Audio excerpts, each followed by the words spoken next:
আবারও বৃষ্টি শুরু হয়ে গেল। যা বৃষ্টি হচ্ছে তাতে তো মনে হচ্ছে এবার মাঠঘাট সব ডুবে যাবে। হ্যাঁ কি মা, সব যদি ডুবে যায় তাহলে আমরা থাকবো কোথায়? আমিও তো সেটাই ভাবছি মা। এমনিতেই আমরা যেখানে থাকি সেটা অনেক নিচু জায়গা।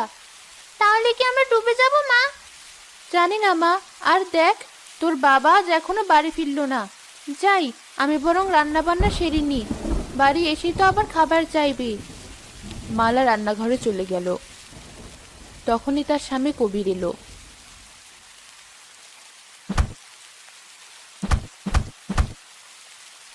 কই, কোথায় গেলে? তুমি এসেছো? আমি তো ভাবলাম বাড়ির কথা ভুলেই গেছো। কি যে বলো না। মা ঋতু, গামছাটা আন দেখি, একদম ভিজে গেছি।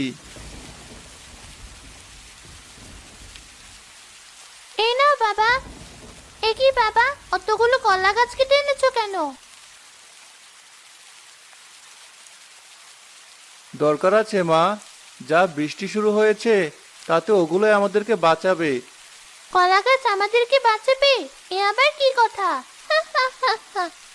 হাসিস না মা, কখন যে আমাদের কি কাজে লাগে আমরা আগে থেকে কেউই তাও বুঝতে পারি না। হয়েছে, তোমাকে আর জ্ঞানের কথা বলতে হবে না। এমনি ভিজে এসেছো। যাও একটু বিশ্রাম করো, আমি বাকি রান্নাটা সেরে আসি। মালা আবারও রান্নাঘরে চলে গেল। বিকেলে বৃষ্টি কমলো। বউ, ও বউ, কোথায় গেলে? কি হয়েছে?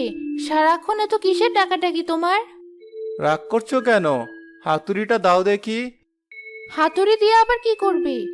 কলা গাছের বাড়ি বানাবো। কলা গাছের বাড়ি? এমন বাড়ির নাম তো বাপের জন্মেও শুনিনি। শোনোনি তাতে কি হয়েছে?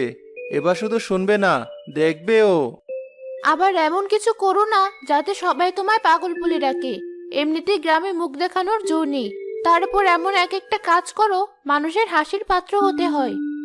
মানুষের কথায় অত কান দিও না তো, ওরা এমনই, সব সময় এর ওর পিছনে লেগে থাকে। যাও, যা বললাম তাই নিয়ে আসো। তোমাকে নিয়ে আর পারি না। এই নাও হাতুড়ি, আর যা ইচ্ছে তাই করো। হাতুড়ি নিয়ে কবির উঠোনে বসে কলা গাছ কাটতে লাগলো। তখনই তাদের প্রতিবেশী মকবুল সেখানে এলো। কি কবির ভাই, এত মনোযোগ দিয়ে কি করছো?